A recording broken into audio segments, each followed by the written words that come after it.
Here is the tail of the tape for this featherweight bout, scheduled for 3 rounds. Pablo Alfonso, 30 years of age, 5'7", weighing in at just over 145 pounds. He has a 69-inch reach. Miguel Torres, 32, 5'10", 145.2 pounds, and a 72-inch reach. The rules of the World Series of Fighting, there's a 10-point must system. 3 judges score the fight. It's all based on effective striking, grappling, aggression, and cage control. No kicks or knees to the head of a grounded opponent. We now go inside the cage. Jazz Sakuro has the official introductions. Here we go, South Florida. This fight is scheduled for 3 rounds in the World Series of Fighting featherweight division.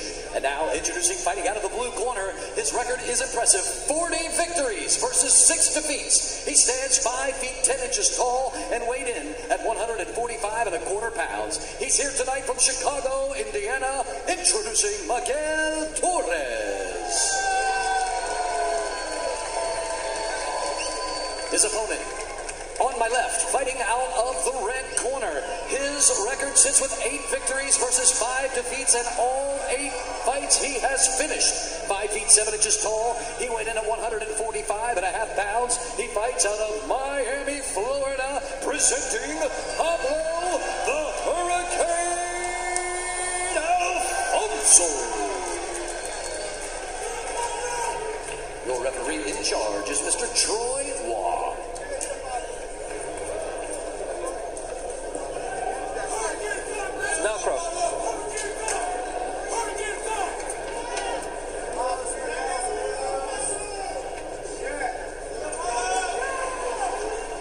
Judge, are you ready? Judge, are you ready? Judge, are you ready? Fight, are you ready?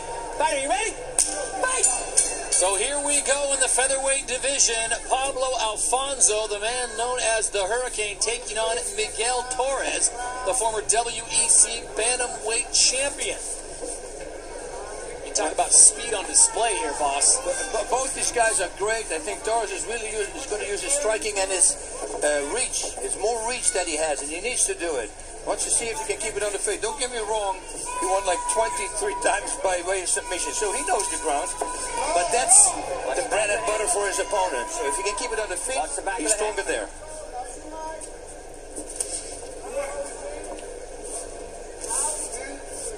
Pablo Alfonso bringing some serious heat on both the punches and his kicks. Single kicks, I'm not a big fan of that. I always say it. You should throw a punch first, and then throw a kick.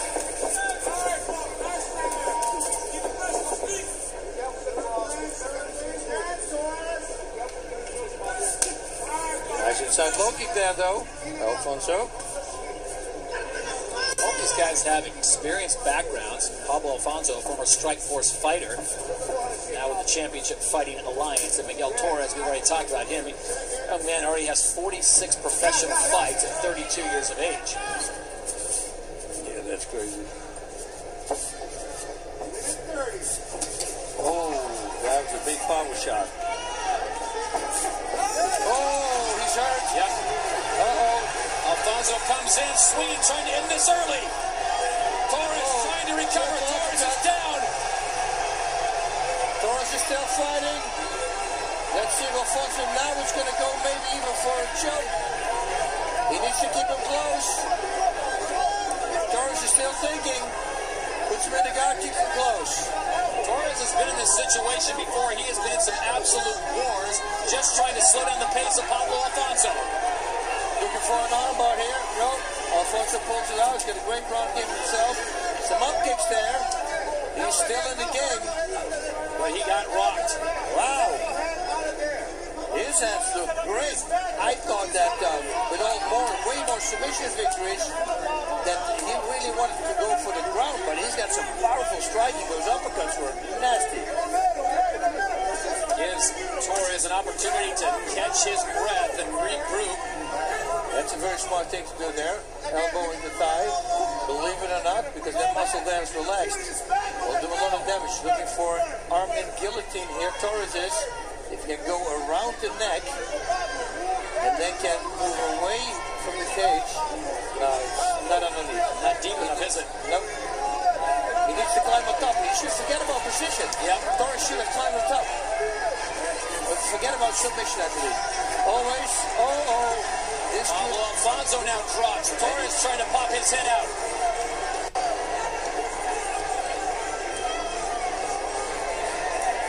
That's it. That is it. Man. Wow. Super impressive.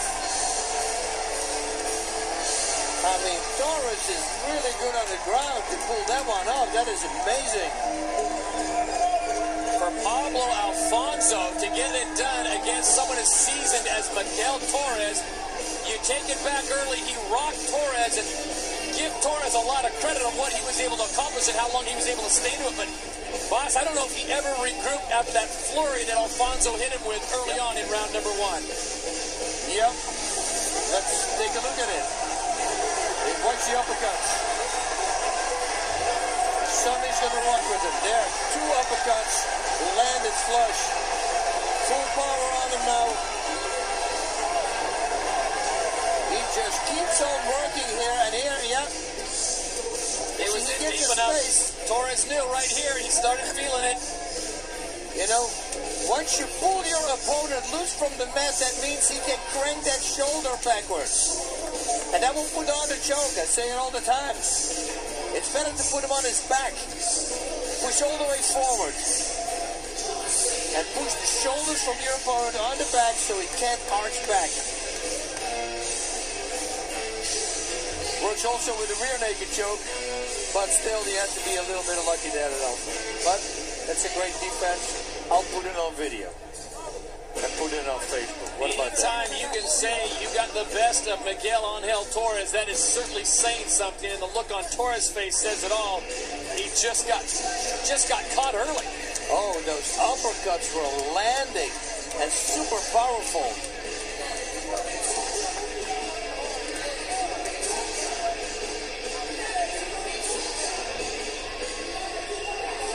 With the official decision, we go inside the cage, and here is Jazz Securo.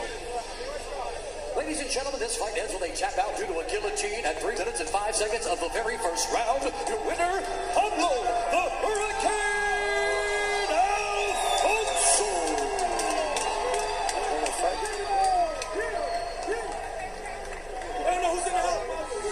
Pablo Alfonso gets the victory and runs his record to 9-5 with a first-round submission over Miguel Torres.